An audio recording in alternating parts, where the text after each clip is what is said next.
Kumba means roar, or so we were led to believe. The roar of this beast was unmistakable when venturing to the backside of Busch Gardens Tampa. Its roar permeated the park for 33 years, but now it will be silenced.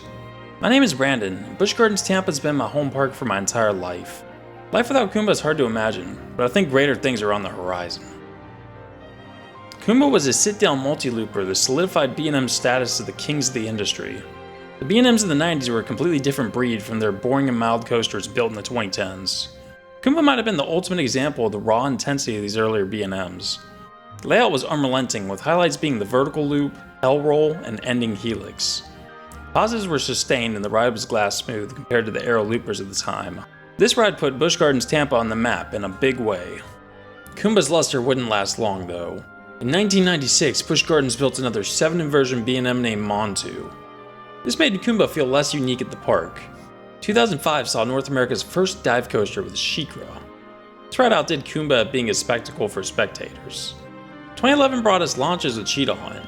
This made Kumba feel outdated with this lack of launches. The biggest blow was in 2022 when Iron Gwazi opened and took the mantle of park icon from Kumba. The opening of all these monsters had left Kumba without something that made it wholly unique within its own park. If you're enjoying the video so far, I'd ask that you consider subscribing and leaving a like. We're trying to hit 1,000 subscribers by the end of the summer, and we're almost there. Your help would be greatly appreciated. For the last few years, Kumba has been the forgotten coaster in the back of the park that can be easily missed. It's a massive coaster, but it's tucked rather inconspicuously in the back third of the park.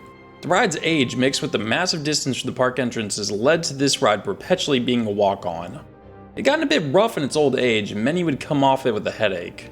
This coaster would probably draw massive lines at many other parks, but it didn't play out that way at Busch Gardens Tampa.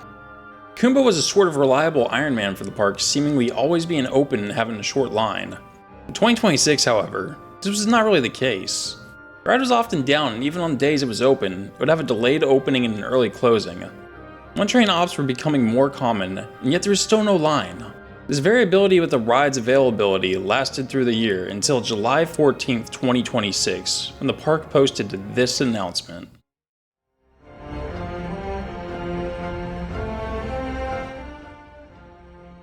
The announcement wasn't too exciting, with the park announcing the closing date and honoring Kumba for its 33 years of service. It was the tallest, fastest, and longest coaster in Florida when it opened. It had the world's tallest vertical loop. The ride is acknowledged as the icon of the park, and there's hints that the presence of Kumba will be remembered within the park. Just the usual sweet talk social media posts that parks make when retiring a ride.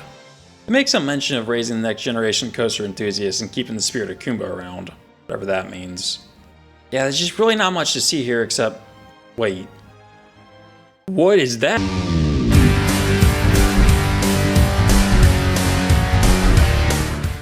Bold move to announce the ride's successor before the current ride's even retired, but I'm all for it. This is being touted as part of a $100 million investment to maintain Busch Gardens Tampa's title as Florida's thrill leader.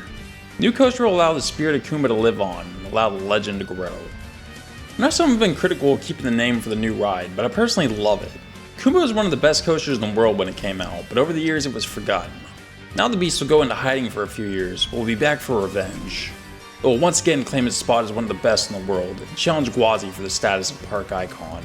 Whichever coaster model the park chooses will have to be a heavy hitter to reach these stated goals. There's 3 that come to mind as possible, so let's check them out. First option would be an Intamin swing launch coaster, similar to Pantheon at Busch Gardens Williamsburg. This model from Intamin has been an astounding success and would continue the tradition of symmetry between the additions of the Busch Gardens parks.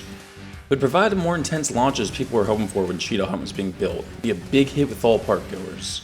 I'd absolutely love for this model to come to Busch Gardens, but I have my doubts that this would be Kumba's revenge. It is the same model as Velocicoaster, though the swing launch differentiates it somewhat, and thus it would not stand out in Florida the way Kumba's successor deserves to. You would not see me complain if the park did get this though.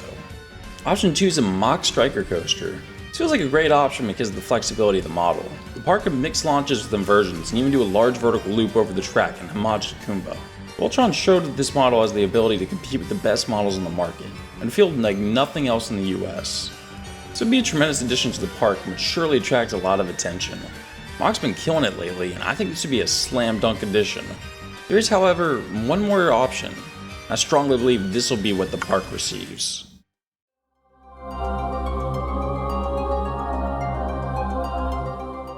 The final option is the long-rumored Giga Coaster. For nearly a decade now, fans have been clamoring for this model, and the park has even teased such an addition. Things heated up in 2025 when Busch Gardens released a ride survey with the Giga Coaster as a standout option. It then hit a boiling point earlier this year when another survey was released with the Giga as an option. Twice. Option 1 was a theme Giga that would weave through fallen tree tunnels and rockwork.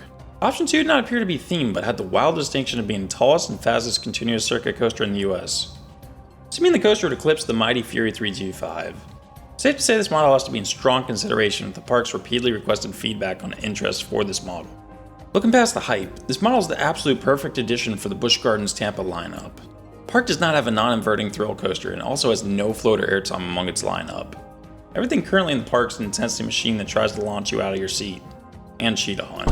The Giga could provide ample floater and an inversion-free ride experience to those seeking it. Look at rides such as Fury 325 and Leviathan. These coasters draw massive crowds and are well regarded for being re-rideable. Having a tall, noticeable crowd pleaser like this in the back of the park would do wonders to draw guests to that area. Currently, most people at Busch stick to the front third of the park, since 3 of the best thrill coasters and the best family coaster are located there. Most coaster models in Florida are covered, but the traditional Giga is a glaring omission. Height's a big deal to people when it comes to coasters. I believe many people visiting Orlando would make the trip to go on a roller coaster eclipsing 300 feet. It's not one type of investment that I think would go a long way for raising the overall allure of the park. If you made it this far, I'd like to once again ask you to consider subscribing. Let me know your thoughts on Kumba closing and what you want Kumba's revenge to be. Kumba is personally my third favorite at the park behind Gwazi and Montu. I prefer it slightly to Hulk and Dragon Con. It's a shame that it's closing, but the ride has exceeded its service life and is no longer popular with the general public. I hate to admit it, but the new addition will probably be a much better return on investment than a Kumba retrack would be. If you'd like to see more potential ride and coaster additions coming to Busch Gardens Tampa, click here. Thanks for watching. I look forward to seeing you next time.